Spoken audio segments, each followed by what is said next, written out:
Hello, today we are going to learn how to use the passive voice in the present tense in German. My name is Anne Reynolds.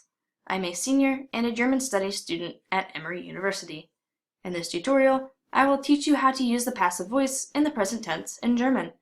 Hopefully, by the end of this tutorial, you will have acquired a good fundamental understanding of this topic. So here's the game plan. First, we're going to go over what exactly the passive voice is and some examples of the passive voice both in English and German. Next, we'll go over the grammar rules. And finally, we'll have some quizzes and exercises for you to test your knowledge. So just a quick introduction. The passive voice can be a difficult topic to understand for German language students. Why is this? For me, it is because it introduces a more complex sentence structure as well as a new conjugating verb. In order to understand the passive voice in German, it is important to understand exactly what it is in English. Normally, the subject of the sentence performs the action of the verb on a direct object. For example, he, the subject, fixes the computer, the object. However, in the passive voice, the object of a sentence in the active voice becomes the subject. For example, the computer is being fixed. Notice the previous object, the computer, is now the subject. So that brings us to das Passiv.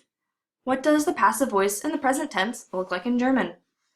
The passive voice in the present tense in German is constructed by using a form of the verb werden as well as the past participle of the main verb. For example, essen would be gegessen.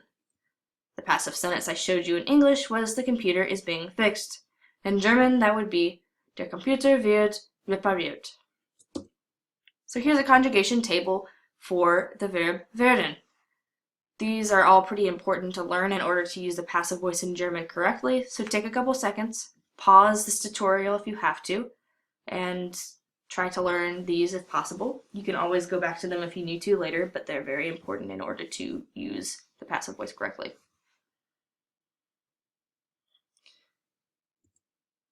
So here's some example sentences using different conjugations of the verb werden. First, we have Die Hunde werden gefüttert.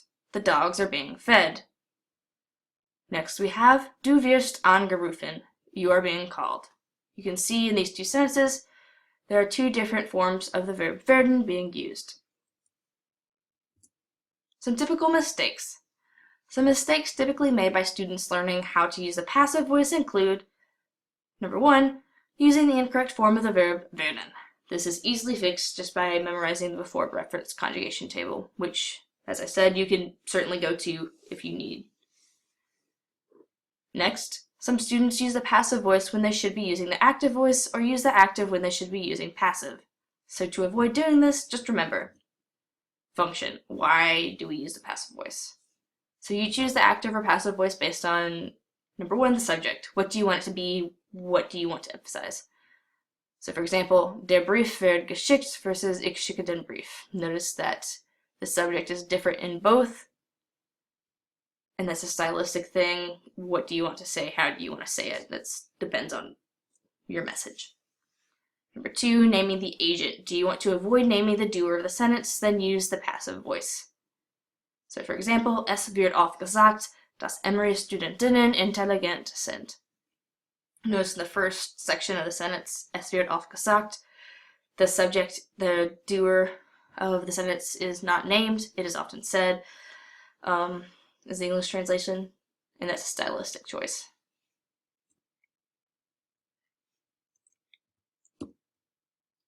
So naming the agent but not as the subject. There is the option to name the agent of the sentence and still use the passive voice if you want.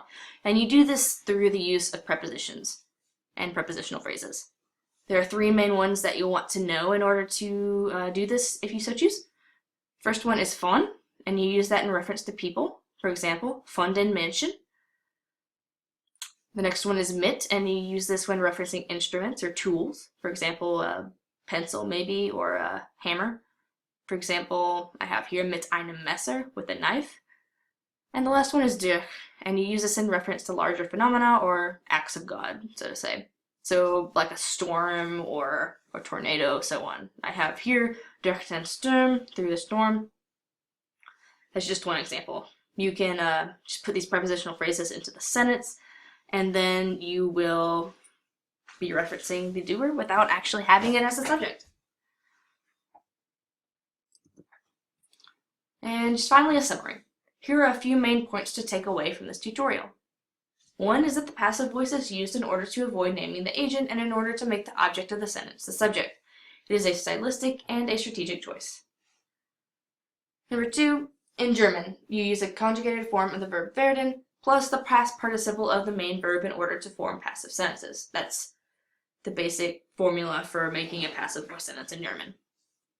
And 3, finally, remember what this would look like all put together. The computer is being fixed in English as opposed to der Computer wird repariert in German. So quiz. First, let's test your knowledge of werden conjugations. Fill in the blanks below with the correct conjugation, and I will, of course, provide you with the answers to these questions. Number 1, das Abendessen blank gegessen. Number 2, ich blank gelehrt.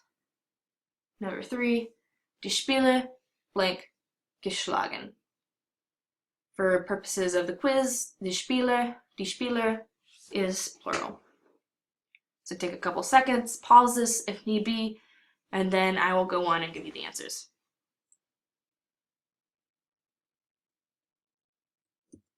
Answers.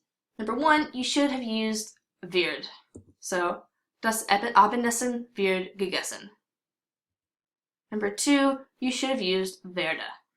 So for example, ich werde gelehrt. And from number 3, as I said, it was plural, you should have used werden. Die Spieler werden geschlagen. So hopefully you got the same answers that I provided with you and that this was not too challenging for you. And next, let's get a little bit more complicated. So convert the following active voice sentences to passive sentences. Number 1, die Frau liebt den Hund. Number 2, der Mann liest die Zeitung. Number 3, die Menschen sehen dich. Remember that you can still reference the doer or agent of the sentence through prepositional phrases. And if you need to, please pause this tutorial so that you can come up with the answers that are correct. And I will move on to the answers in just a little bit.